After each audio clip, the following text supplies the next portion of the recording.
até... Mas sabe uma coisa que eu me... Assim, bem nesse clima dessa conversa de inquietações, uma coisa que eu me pergunto às vezes, se qualquer forma de você tirar ou de você desestabilizar é necessariamente interessante. Não. Ou se tem formas de fazer isso. Mas eu não posso fazer. Não, tudo bem, você não pode saber, mas você pode, com a sua experiência que você vai tendo, então você vai criando um tipo de... Eu estou aproveitando que eu estou projetando uma conversa que eu não sei. Entendeu, né? Entendi. Eu acho assim, se eu ficar preocupado com a qualidade deste chão que falta, todo o exercício que eu estou tentando fazer se transforma numa mentira.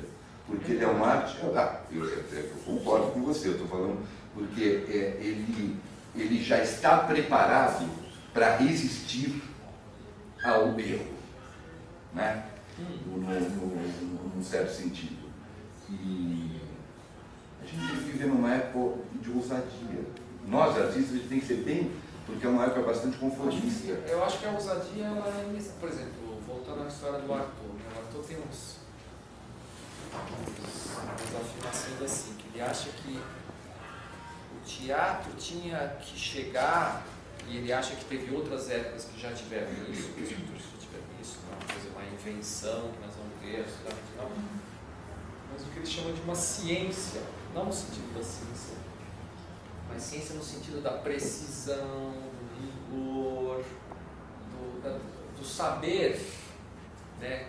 Não é que você vai controlar o que vai acontecer, mas você tem um modo de manejar os seus meios que te dá o teu experimentalismo, vamos dizer assim, uma outra qualidade. Claro. Não é? Claro. Mas não é isso que eu me referi. Sim, mas eu digo assim, que às vezes tem um discurso da produção de situações ousadas ou da diferença, não sei o quê, que é vago. Vago. Claro. Então a gente tem que ter um esforço no sentido de realmente aferir a qualidade dos estados que você provoca em você, que você provoca no outro. Isso os índios, os budistas, têm. Não, você concordo com você totalmente. Eu acho que tem uma coisa, não é qualquer estado alterado. Não, mas o que eu quis me dizer, não é qualquer estado. Tanto que eu te falei que é uma articulação estética e o que eu quis dizer é que às vezes ideias que podem ser desestabilizadoras e podem estar muito bem precisas e articuladas, elas resultam em algo que não é o que você esperava. Sim. Entendeu? Foi isso que eu quis dizer. Esse resultado é que não dá para você ficar com medo dele, no sentido de... Sim, mas eu acho que a gente falando de resultado, também não sei, eu fico porque para mim as grandes coisas são as estratégias, né? Que eu acho que você apontou essa palavra e eu tô aqui assim muito curiosa para a gente pensar, né?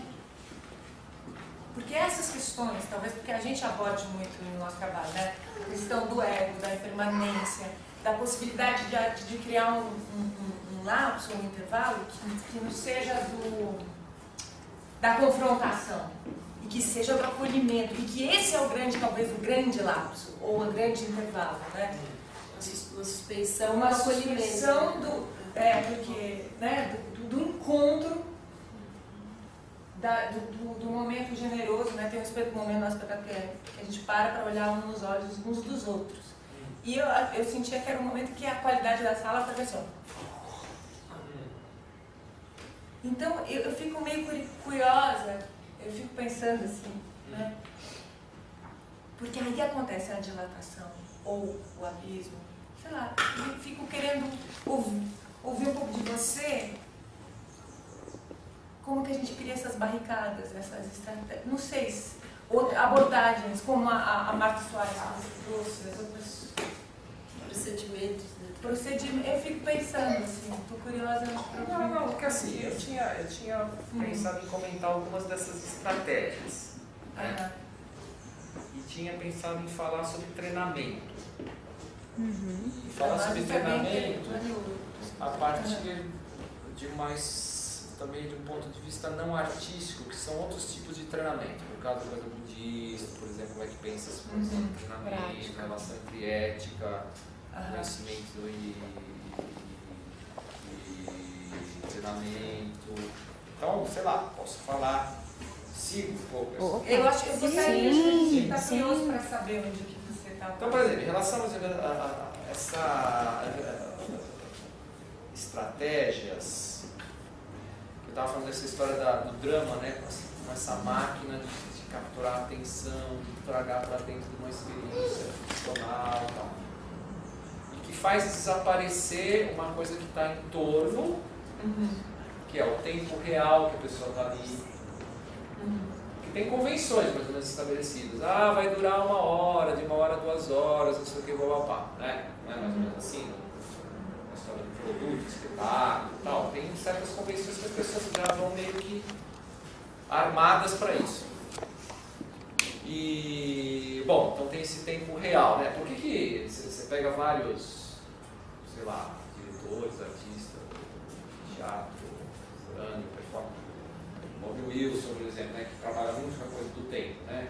Os espetáculos de longa duração, que ele chega e fala assim, ah, não, eu não quero que o sujeito chegue aqui, e a ideia não é que ele fique aqui prestando atenção no que está acontecendo, é outro tipo de fruição, né? Ele fala assim, ah, que nem o cara estivesse no parque.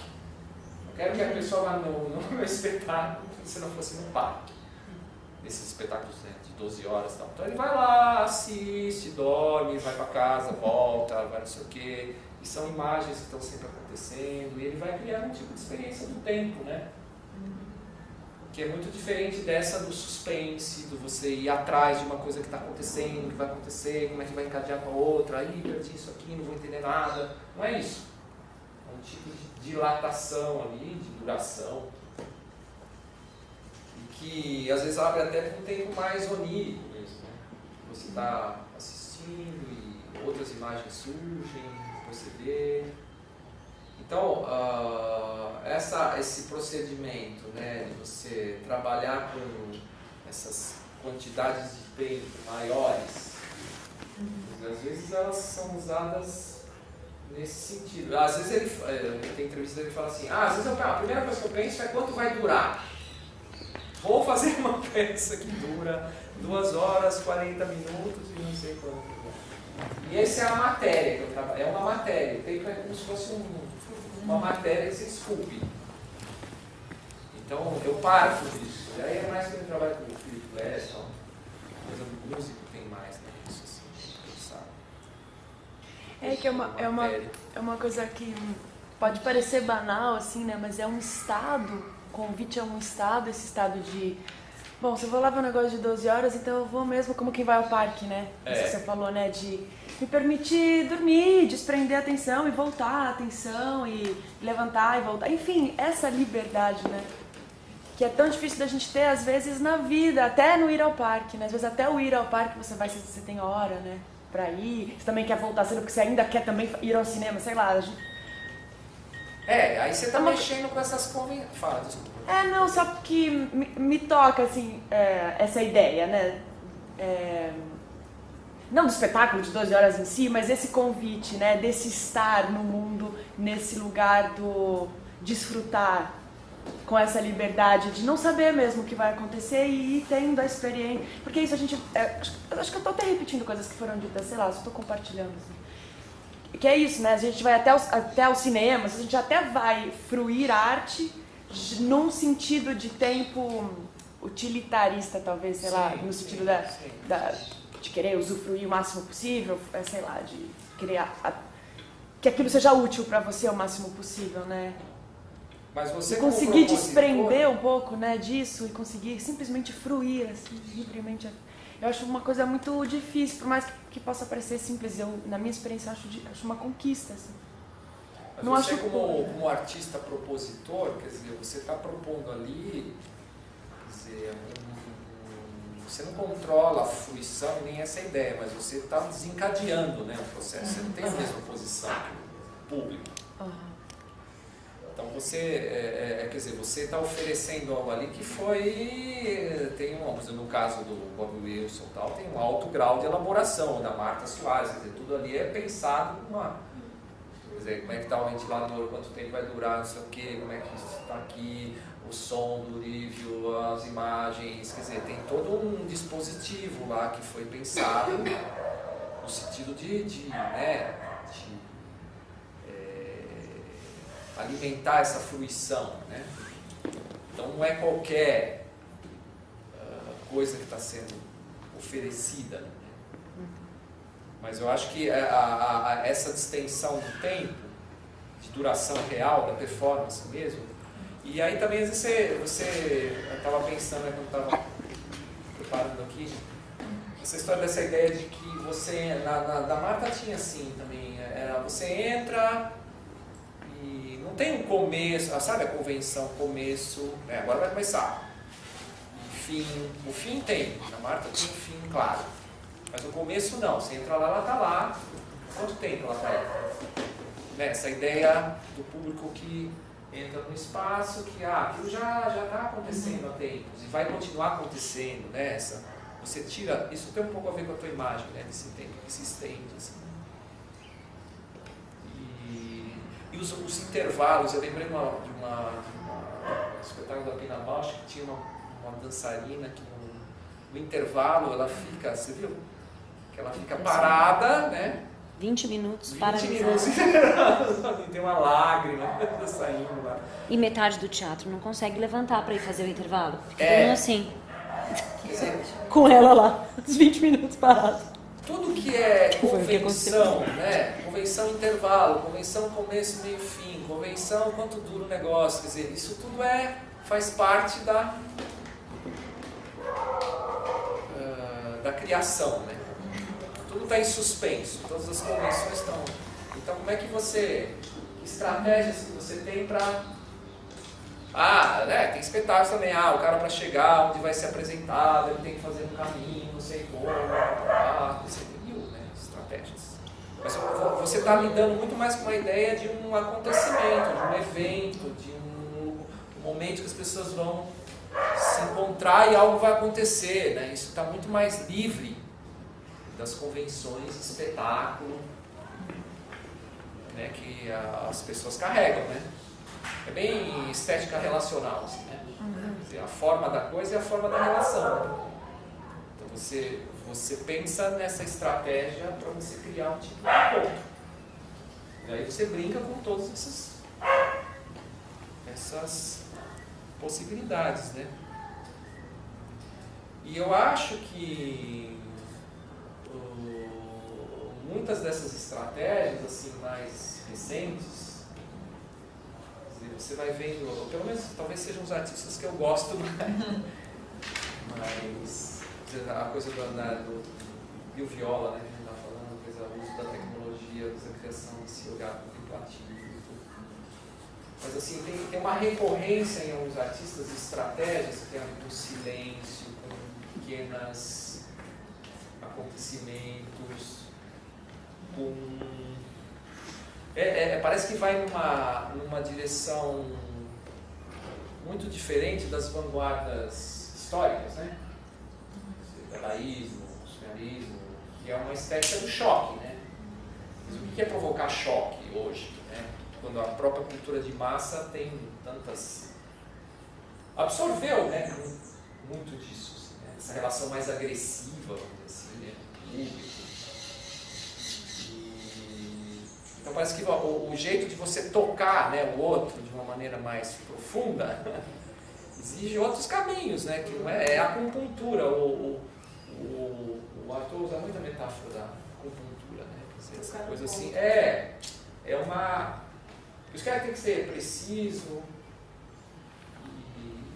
e não é tanto, quer dizer, não é mais a estética do escândalo, do lançar projéteis na percepção. Porque isso está já muito incorporado, né? A própria cultura de massa, isso faz parte um pouco dessa. Claro que não é que não pode fazer isso. Estou falando um pouco dos jeitos de se pensar essas estratégias em Cultura de relação massa ao já criou um ambiente que pouco a gente vive. anticorpos para isso, né? Eu acho. Então, mesmo essa ideia da contemplação, eu acho que é uma coisa muito interessante. Porque, quer dizer, num certo momento, a ideia de um contemplativo ia para essa categoria do espectador passivo. Então, a contemplação é uma coisa passiva. Quer dizer, contemplação não é uma coisa passiva. E não é uma simples recepção. Né? Então, um tipo de qualidade de atenção, de concentração, uma coisa do Bill Viola, assim, né, das tempo das imagens. Quer dizer, que as pessoas nesse mundo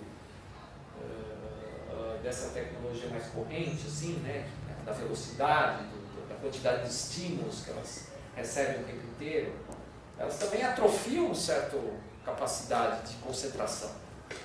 É difícil do cara sustentar uma atenção em algo durante um tempo, né? Porque ele sempre precisa de um novo estímulo. Então, como é que a arte é um pouco uma terapia da percepção também. Você lida com pessoas assim, super estimuladas. Então, agora, o ponto final aí que eu ia colocar é o problema do treinamento. Quer dizer, eu acho que esse tipo de... Você começa a entrar nesse tipo de proposição artística. A questão do treinamento, até a palavra é meio mais ou menos, né? Treinamento. Mas está muito além das técnicas, né? Que você também pratica na sala de ensaio. Eu acho que é mais próximo de uma ideia de arte da existência, um pouco que você estava falando das pessoas, assim, né? Quer dizer, como é que você vai construindo no teu cotidiano um modo de se relacionar com as coisas que tem esses espaços, né? Tem essa qualidade de percepção. E isso é bem difícil, né? E aí acho que a arte pode aprender com outros tipos de treinamento. Aí meu interesse assim, na minha pesquisa, essa coisa do diálogo do budismo, tudo, né?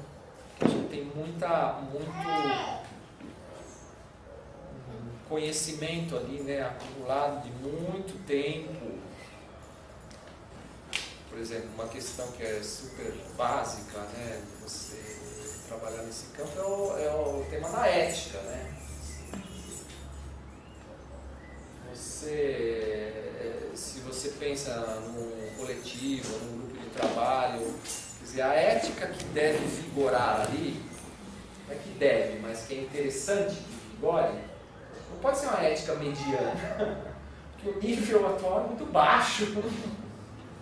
Quer dizer, o tipo de cuidado, né, que se tem que ter, o tipo de trabalho que as pessoas têm que estar predispostas a fazer sobre as suas próprias ilusões, vai assim, né? A coisa dos seus narcisismos, dos seus individualismos, dos seus... Quer dizer, qual que é o propósito da coisa? Fazer um trabalho que vai ser super falado. O que você quer, né? Qual que é o teu... Acho que a clareza do propósito é muito importante. Né? E não é uma coisa que você constrói também de uma hora para outra, né? Eu acho que se você não tem essa qualidade assim, no grupo, o que você vai gerar fatalmente também vai trazer essa coisa mais grosseira, né? Então, não sei, eu acho que ética é uma coisa muito importante, clareza de propósito, e aí depois tem as técnicas, né? Que são, acho que o budismo aponta para o tema das técnicas que tem mais a ver com percepção do que com ação. Percepção é ação já, né? Você percebe, você escolhe, reporta. Mas está nesse nível, que é um nível muito primeiro, né? Da experiência poética. Aproveitando seu gancho em relação ao budismo e aproveitando também o que foi falado em relação a essa consciência, O budismo tem uma frase chamada Wanganjo, que é o tempo sem início. Ou seja, para o budismo, a morte é a experiência mais importante de estudo. E tanto que, desde Siddhartha Gautama, que foi o Buda original, ele sugeriu que haviam 4 estados que as pessoas têm de passar inevitavelmente pelo nascimento, que são os 4 sofrimentos. O nascimento, o envelhecimento, a doença e a morte. São coisas inevitáveis, né? Isso visto de um ponto de vista de um budismo, que é o budismo de Nichiren. Existem várias escolas de budismo. O Zen budismo, por exemplo, é mais contemplativo, ao passo que o de Nichiren é algo mais proativo, de ação e reação. E é curioso que, ouvindo esse debate, nós podemos analisar uma questão que, da mesma forma que é antropográfica, antropocêntrica, egocêntrica, ela é completamente baseada em valores ocidentais, não em valores orientais. A própria China, ela tem o seu símbolo, a palavra China em chinês é Chongguo. O Chongguo Rei, que é o chinês, né? O símbolo dele, o ideograma, é uma boca, que é o quadradinho com um risco no meio, falando que a própria China é o centro das coisas, é o centro do universo. Mas para o budismo, se você for analisar por esse outro lado, a coisa do tempo sem início, tudo que nós existimos aqui, o nosso corpo vai, claro, ele morre, o corpo, mas a nossa essência, que é a consistência do início ao fim, ela permanece e continua no próprio universo. Ou seja, da mesma forma que você viu uma luz lá longe, que a luz não existe mais, mas ela foi emitida há muito tempo atrás, e só agora você está percebendo, acaba acontecendo que essa luz, ela vira também um elemento da própria comunicação de massa. Essa comunicação de massa que nos afeta diariamente através dos estímulos. A própria Glória Calil coloca um detalhe curioso de como essa comunicação alterou o comportamento das pessoas. Na década de 60, os jovens iam com os pais aos jogos de futebol vestidos como os pais, de terno e gravata. Hoje, os pais vão para as baladas com os filhos vestidos como os filhos. Ou seja, a comunicação de massa, as mídias digitais, inclusive, elas têm levado a formação de uma sociedade cada vez mais adultescente, que é um neologismo que induz ao adulto que quer se manter em um comportamento adolescente, né? Ou seja, para você criar uma novidade, quebrar algum paradigma, como vários outros foram salientados, eu acho que é unir o oriental com o ocidental. A coisa dessa união dos dois polos é que pode criar algo novo. Porque hoje, eu acho que todos olham para o próprio umbigo, em vez de estar indo para o lado exterior da coisa e descobrir algo que os outros não viram. Porque, na verdade, ninguém quer ver. Todo mundo está vendo como se fossem com os olhos vedados. E só olham para um lado. E é difícil você tirar essa venda e ir além. A questão do tempo, portanto, do ponto de vista budista, é a coisa mais importante da própria relação do ser. O próprio corpo pode não existir, mas o tempo é algo extremamente simbólico, pode até não existir. Deixa eu só colocar uma coisa. Não estou dizendo aqui que eu acho que as pessoas têm que virar budistas. Eu acho que só assim, né, o olhar para essas coisas e tal traz questões importantes assim, para a prática artística. Pode alimentar a prática artística, pode a gente ver de um outro jeito. E que também é um jeito de você pensar no contemporâneo, né, na relação que no contemporâneo existe, que é o tema que eu vou falar mais da próxima vez. Não mais a ideia do progresso, né, muito forte na modernidade, mas é assim, a abertura para o cruzamento de vários tempos diferentes, né? As tradições, dizer que as inovações têm um papel, mas você ao mesmo tempo tem uma escuta, né, uma atenção para esses conhecimentos, né, que foram sendo lapidados durante muito tempo, né? Então, o que você pode, não no sentido de imitar, mas essa sensibilidade. Né? Atualizar? Pô. Atualizar. Esse termo atualizar ficou um pouco assim, de coisas que eu tenho escutado, e aí agora eu estou escutando você falar e estou relacionando com esse grande cone também, não sei se... Nossa, esse grande cone... Virou uma figura mítica nessa sala. Esse cone não para de existir. Não sei. Você vai ligar pro Peter, Peter, que história é essa de cone? Tem uma coisa, pensando, falando de procedimento budista, me veio uma pergunta assim, né? Porque quando a gente vê as pessoas que tratam o tempo no teatro, nas artes cênicas, né? Tem essa dilatação. Mas daí eu fico pensando naquele procedimento do Zen, que é a porrada, e que não é necessariamente a, né? Ah, sim. Que não é necessariamente a agressão, não consigo. Sabe que tem um curso pra você fazer. Esse negócio chama um bastão. No Zen é assim, a meditação do Zazen ela é feita na frente da parede branca, assim, as pessoas ficam na parede. E tem um monge, às vezes, né, que vai percorrendo, ele vai passando atrás das pessoas, e ele tem um bastão, que chama aqui o sapo. Um bastão de madeira, que não é rígido, é flexível. No Brasil é assim, você pede, ele vai, você está meio dormindo lá, meio viajando demais, você faz um cachorro é ativo, lá, é ativo. Ele põe o bastão aqui, você faz assim, ele last e bate aqui, mas não é uma coisa que dói, é uma coisa que acorda nas costas.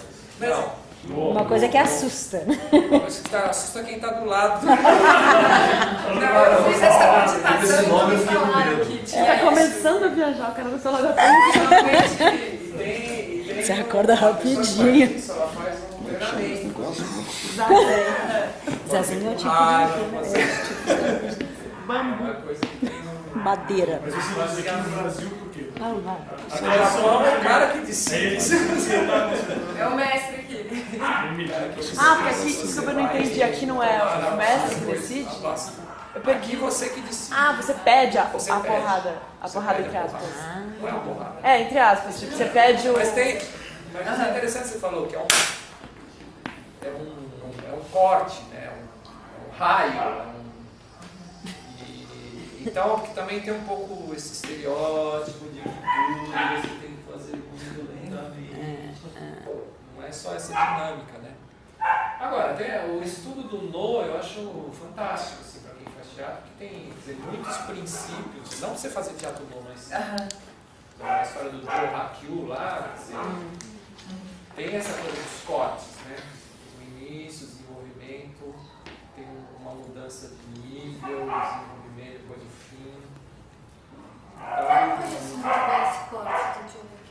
O Joe Hakyu às vezes é entendido assim, é início, desenvolvimento, fim. É um jeito muito linear, assim, de você pensar. Claro, tudo tem início, desenvolvimento e fim, não sei o quê. Mas não é bem assim. Tem, quer dizer, tem esse começo, quer dizer, para esse outro momento do tempo do Rô, tem uma diferença qualitativa, tem uma quebra, tem um choque que acontece entre esse Jo e o Ra.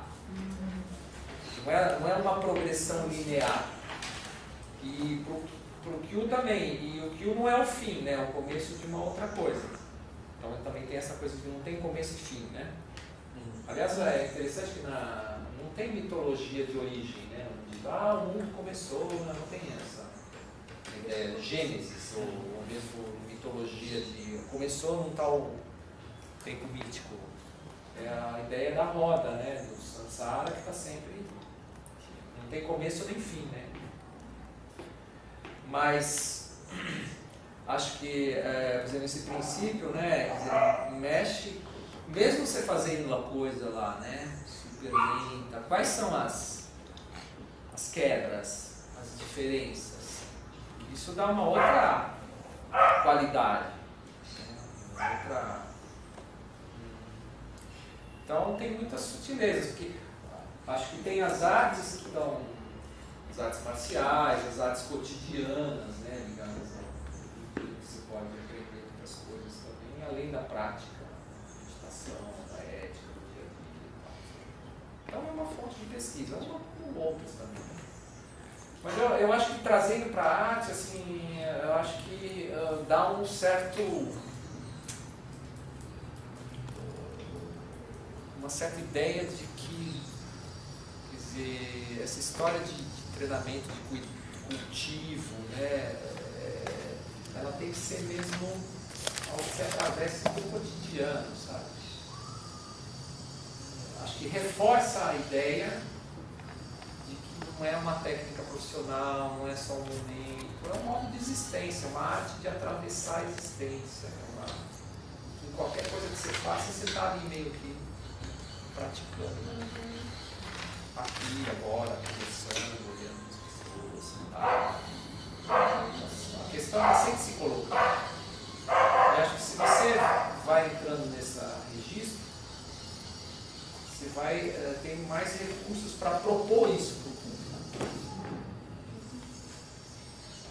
Não, né? Eu acho que eu não tenho a energia suficiente. E uma coisa que eu acho que muito útil, assim, né, dessa proximidade, desse diálogo, é trazer as questões sempre para sair um pouco de um terreno muito especulativo. E trabalhar com as questões existenciais, assim. As questões que se colocam em cada momento. Interessante a história do Foucault lá, quando ele estuda lá, né, a atividade civil, a genética do sujeito. Ele fala, tinha uma ideia de conhecimento ali que não era um conhecimento especulativo, né, era um cuidado das coisas, cuidar das coisas, cuidar das situações. A filosofia nasceu ligada a isso, depois que ela virou uma ideia de um conhecimento meio que apartado, né, de uma experiência mais direta, que tinha a ver com uma ideia de verdade, né? Verdade é algo que você tem que construir um caminho, o verdadeiro, né? A experiência verdadeira. Não é uma palavra super... você tem que construir um modo de vida em que você tenha acesso a essa experiência verdadeira. Não é uma coisa que você prova que isso é verdade, aquilo não é verdade, não é certo ou errado. É um modo de ser, é um modo de experienciar as coisas como verdadeiras. Não tem a ver com especulação, lógica, é outra coisa. Então, o Zen tem muito isso, assim, né? Começa a especular muito, assim, você já lavou o seu prato aí? Já catou um pouquinho? Já penteou uma cara? Mas eu sei que...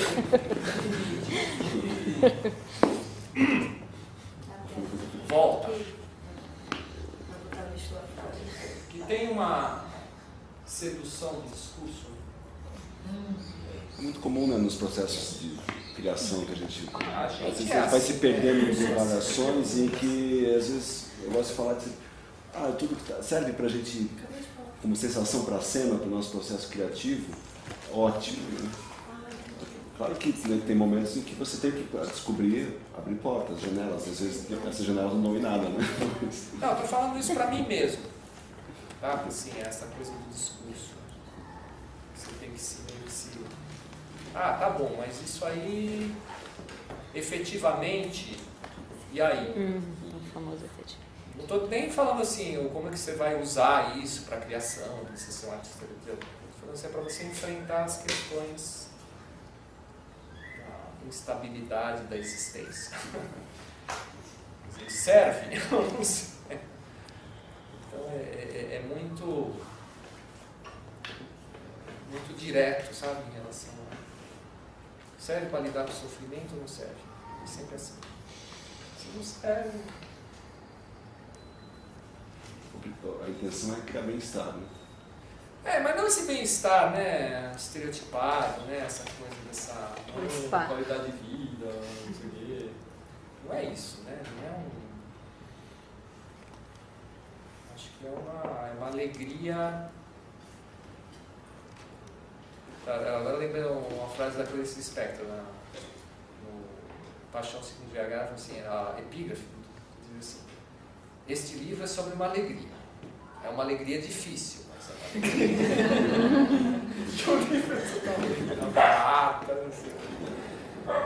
Essa alegria, né, que não é essa euforia que quer tampar, né, quer tampar as questões que são, né, é a alegria do trágico, né, que é alegria do trágico, na confrontação com as coisas que você não tem muito domínio. Remedinho que me dê alegria, né? Não é uma alegria assim analgésica, assim, né? O João Cabral do Milionário falava assim: eu tenho melancolia, eu não tenho depressão. Para melancolia não tem antidepressivo, tem antimelancólico. A melancolia do Benjamin. Essa coisa mais elaborativa, né?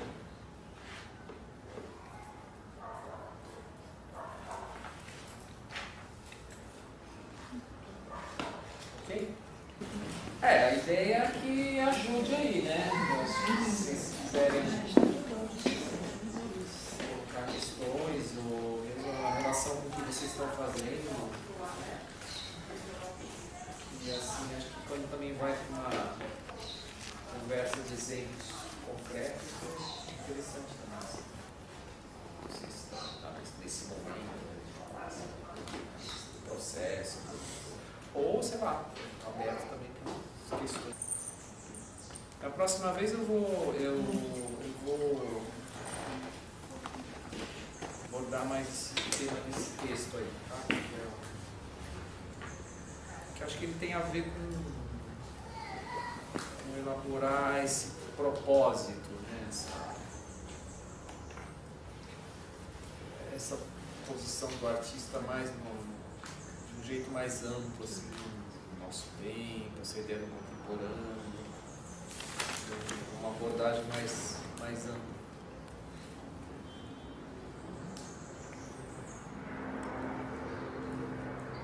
E agora?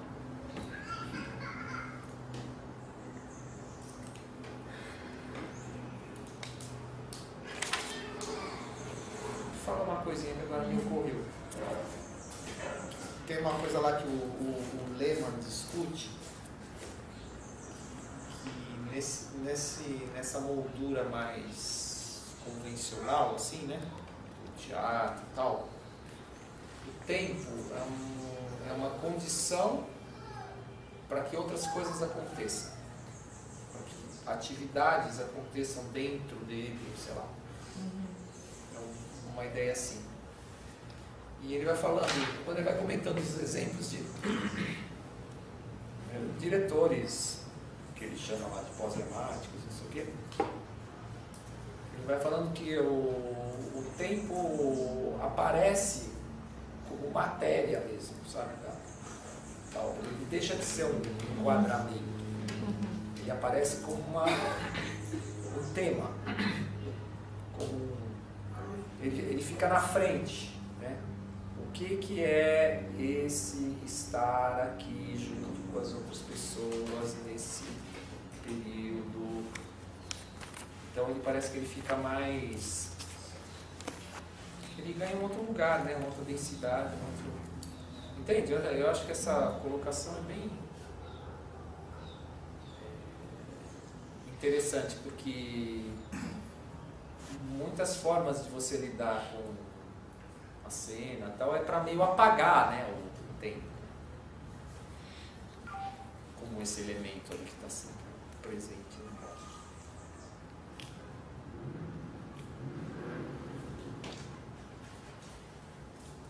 Qual qualidade do silêncio que está tendo aqui me faz pensar como que, quando um silêncio é constrangedor e quando ele é um horizonte que se expande. Esse tema do silêncio, então, uma vez eu escrevi um negócio sobre isso. No teatro, especificamente mais no teatro, tá? Ele tem muitos usos, né, os silêncios. Tem um tipo de silêncio que tem o Chekhov, tem um silêncio assim, sabe, um silêncio mais psicológico, assim, né?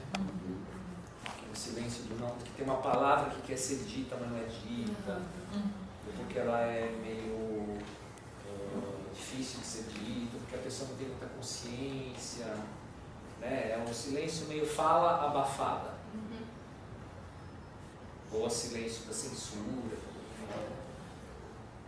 Então é um tipo, né, de uso. E que é muito diferente de um silêncio, por exemplo, que tem mais no Beckett, né? Que é um silêncio mais, entre aspas, metafísico, assim, que assim, está diante de uma coisa que a linguagem não alcança. Né? Um outro tipo de experiência, né? Então eu acho que é um pouco também a coisa dos místicos, né? Ou do John Cage, que ele tem as conferências dele, que ele organizava como uma pauta musical. Então são frases, tem uns espaços, assim, uma frase e outra. O Augusto de Campos, ele traduziu uma dessas conferências. Só é assim, conferência para nada. E ele fala assim, e tem uma frase que ele usa numa dessas conferências, assim, que ele está, para ele conseguir o silêncio, ele tem que cercar esse silêncio de palavras. As palavras, elas estão organizadas ali para criar esse além da linguagem, esse momento que... Entende? Talvez isso tenha um pouco a ver com o mar. Né? Como é que você organiza também uma situação, uma cena? Você tem as ações, as palavras, as coisas que acontecem, mas isso está circunscrevendo alguma coisa que é de uma outra ordem. Então, o mais importante não é o que está acontecendo, tá? Esses entre. Nessas conferências são legais porque ele fala, às vezes ele fala assim, alguma coisa pode acontecer. Alguém pode pensar no número, não sei o quê. Esse barulho que está... Ele não está falando sobre algo, ele está falando de uma coisa que sempre está acontecendo naquele momento. Como se fosse chamando sempre as pessoas para aquele momento. Então, não tem assunto nenhum, né? Mas ele vai... É quase uma instrução de meditação. Você faz a instrução de meditação e assim. Eu acho que é a conferência sobre o nada, que ele começa com a questão do lugar, né? Eu estou aqui e não há nada para dizer. Exatamente. Então ele começa, ele vai falar do silêncio, do nada, mas ele começa situando o lugar. Eu estou aqui e não há nada para dizer. Né? O que me chama mais atenção, o que eu acho mais bacana, que eu estava ontem, nesse trabalho é I'm Sitting in a Room, que depois tem várias, as conferências do Cage mesmo, que tem uma que ele fala, eu estou aqui a 3/4 do final da minha conferência e nada vai acontecer. E nada vai acontecer. Isso é um prazer. Né? É muito especial, né? Nesse sentido do momento presente. Aqui. Né? E tirar o produtivismo em relação ao tempo. Porque a gente quer que aconteça alguma coisa. Eu estou aqui, não há nada para dizer, mas estou dizendo, isso é poesia. Mas isso vocês estão falando da repetição também, né? Tem muita gente que usa, né, essa história da repetição para ver as pequenas diferenças. Né? Repete, mas sempre tem uma pequena diferença que se aparece. Agora, é interessante como essa questão do tempo e o silêncio ligado à ideia de tempo pede o lugar, pede a questão do espaço, né? Essa relação entre tempo e espaço, né? Que acaba até tocando um pouco nas heterotopias do Foucault, enfim, do lugar heterotópico, né? Que ele cita o teatro como um lugar heterotópico por excelência, ou um navio, ou uma biblioteca, onde você tem uma outra fruição de tempo. Então, a tua relação com o tempo naquele espaço não é o tempo cotidiano das 24 horas, dos 65 minutos por minuto, enfim. Então, como uma coisa o tempo todo, ou ao mesmo tempo. Né? Eu lembro que uma hora você estava citando alguma coisa e falou, mas ao mesmo tempo isso acontece. Então, a simultaneidade que algumas situações espaciais acabam gerando de desdobramento temporal. Eu acho isso muito interessante. Assim. Isso é heterotópico? No sentido, o lugar heterotópico é um lugar que é um lugar fora do tempo, na verdade, fora do espaço. É um espaço sem espaço. São vários espaços potencialmente sobrevivendo dentro daquele espaço. Então, quando ele cita, por exemplo, que a biblioteca é um lugar possivelmente heterotópico, é nesse sentido, que ali dentro você pode criar vários outros espaços, assim como o teatro, né? Isso acaba se desdobrando em outros tempos e outros lugares, né? Lugar sem lugar. Tem muita gente usando também essa escolha dos espaços que já estão muito carregados, né, de significado, memória, né? Lembra a coisa do Teatro da Vertigem, muita gente canta. É interessante isso também, né? Como é que você intervém num espaço assim? Tem uma memória lá meio cristalizada, né? De representar, as pessoas têm uma certa codificação daquilo, e tu quer desmanchar isso, né? Se você fizesse aquele lugar ser atravessado assim, por outros fluxos, assim, Então, às vezes, a estratégia não é esse espaço que cabe tudo, né? É um espaço que já está excessivamente significado. E aí, como é que você esburaca ele assim? Mas o que é, né, essa relação dela com essa memória que é tão diferente das pessoas que estão no jogo do mundo, assim? Então, ela repete, às vezes ela repete um pouquinho diferente, como se ela se nutre, como se ela se nutrisse disso, assim.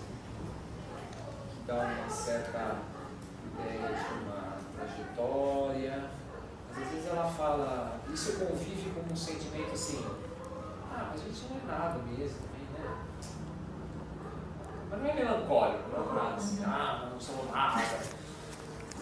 É um sentimento de efemeridade, mas ao mesmo tempo de, mas teve isso, aconteceu aquilo. Ela vai tecendo assim, sabe, as situações elas vão. Você fala, eu estava no trânsito, né? Parado, o que é isso? Né? O que é esse acontecimento? Né? Isso que eu estava falando do treinamento cotidiano. Né? Daí tudo bem, você vem para a sala, como criar isso, ok, não sei o quê. Mas tem algo que se dá ali. Né? Ali, como se vive e você tem que ter esse tempo de apreensão. Assim, o que é isso aqui? Que não é só a reação, né? Estou impaciente, não vou chegar. O que acontece? Comigo e com todo mundo que está nisso. Aí acho que isso vai, né, dando. Você vai ressoando coisas assim. Mas é interessante você colocar essa questão do tempo do idoso, ou sei lá, de uma mente que tem uma memória de vida, que em determinado momento estava em compasso com o seu semelhante. E depois de determinado momento, que eu tenho também uma avó que vive uma notas dele, entende? Ela vive eternamente o mesmo dia, ela está com Alzheimer, então ela acorda todos os dias para o mesmo dia. E o conflito não é dela, o conflito é nosso. O conflito é de quem está ao redor convivendo com aquele tempo dilacerado, particular, e que se repete, que não é acumulativo mais. Lógico, quem está ao redor cuida, porque ela tem que comer, ela tem que dormir. Mas ela não sabe mais se é dia ou se é noite, às vezes, não sabe mais se é segunda ou se é quarta, se ela almoçou ou se deixou de almoçar. E eu sinto que a cobrança que acontece em cima dessa pessoa, na verdade, tem a ver com o tempo estabelecido por quem está em volta. No momento que a gente relaxa e começa a trabalhar no diapasão dela, no time, no ritmo particular, que tem hiatos, é sincopado, quer dizer, é absolutamente soluçante, mas... Uma música atonal. Uma música atonal, ela era keyediana, feita de silêncios, de ausências. Então você percebe que, a partir daí, existe um conforto, vamos dizer, da existência dela com relação a quem tá em volta. E só se desprendendo desse tempo, enfim, que nós vivemos, de 7 dias por semana, de 24 horas, para conseguir entrar na sintonia temporal. Então, eu não sei se eu estou falando isso porque eu acho que tem a ver com a questão da percepção do tempo, de como cada um percebe. Eu sou notívago, adoro a madrugada, moro na Rebouças. Durante o dia, tem um tempo dado pelo farol que abre e que fecha, pela aceleração dos carros, tem um cronômetro urbano acontecendo ali, né? Tem um metrônomo natural.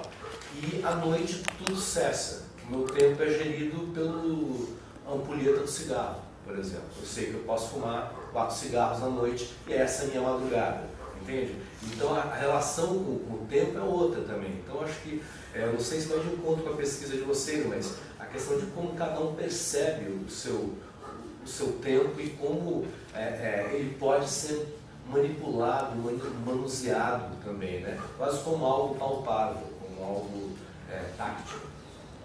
Você falou dessa coisa do Alzheimer, que é difícil, né, de você avaliar, né, se tem um sofrimento ali na pessoa, mas também o quanto a gente, né, coloca uma tensão a mais, assim, né, o que desestrutura um pouco a nossa, e como você pode ser mais permeável, assim, né, ao que está acontecendo ali com aquela pessoa. Como tem uma poética contida naquela existência. É só você estar aberto àquela linguagem poética. Né? Enfim, existe uma fruição prazerosa mesmo dentro de uma inconstância temporal que não responde à nossa expectativa. Mas a sensação primeira é de desconforto, mas é desconforto de quem está querendo se justificar para o outro, sei lá. Olha, o tempo dela, desculpa, o tempo dela é outro, né? Não é o seu tempo, não é o meu tempo. Mas aqui, de alguma maneira, estamos comungando um tempo comum, mas esse tempo comum está recheado de ufas, né? De momentos onde você para e respira e você cria uma suspensão instantânea, né? É lógico que todos se ouvem, agora todo mundo me olha, mas existem tempos particulares. Vai saber se na cabeça dela não tem algo acelerado porque ela veio de alguma coisa e está indo para outra, enfim, né? Então existem tempos convivendo simultaneamente dentro do mesmo tempo. Disso que você falou, dá para tirar dessas perguntas inabaltianas. Qual que é o seu tempo particular? Né? Interessante isso. Cada um tem um jeito de tecer, assim, né? Que aí, essa coisa da circularidade, será que existem novas circularidades ou a gente... Entende? Será que se criaram novas circularidades ou são as mesmas? Só o modo de se relacionar com elas aqui? Sei lá, fiquei com essa questão. Não sei se é uma observação romântica minha, mas assim, quando você descreve esse ciclo, me parece assim, um ciclo menos pulsante. Respira menos, ele é mais mecânico. É mecânico. E tem a ver com uma experiência do tempo ligada ao movimento, né? Sempre o tempo é movimento. Perdão, é que eu acho que a colocação foi muito no sentido da metrópole, da cidade, né? Nesse sentido, assim. Mas falando da coisa dos ciclos, lembrei de um amigo meu que trabalha lá com os índios, e aí vai fazer trabalho de campo, antropólogo, trabalho de campo, aí perguntam, mas quando vai ter lá a festa, não sei o que, o rito? Aí eles respondem meio assim, não sei, mais ou menos quando chover, não sei o que, a estação, não tem uma coisa assim. Tem um ciclo, tem uma relação com a estação, mas não é tão preciso, é um tempo dilatado, é um tempo nasce também de uma generoso, nasce de uma sensação de uma interna. Observação, tipo, agora é a hora. E aí na hora que for a hora todo mundo vai. Isso. Tem um espaço para essa experiência interna do tempo. Bom, agora vamos lá. Né? Que não é essa do tá na hora. Tem um espaço para se sentir que a ocasião, né? A história da ocasião. A ocasião se fez. São vários elementos, né? Que proporcionam a ocasião. Isso acontece no cotidiano, né? Às vezes as coisas acontecem e às vezes a gente fala assim, nossa, foi mágico, né? Porque é como se fosse uma erupção, né? E acho que todo mundo já viveu isso das formas mais estúpidas e românticas possíveis, né? Mas tem essas erupções, né? Que acho que tem a ver com esse termo acontecimento, né? Que não é alguém que desencadeia.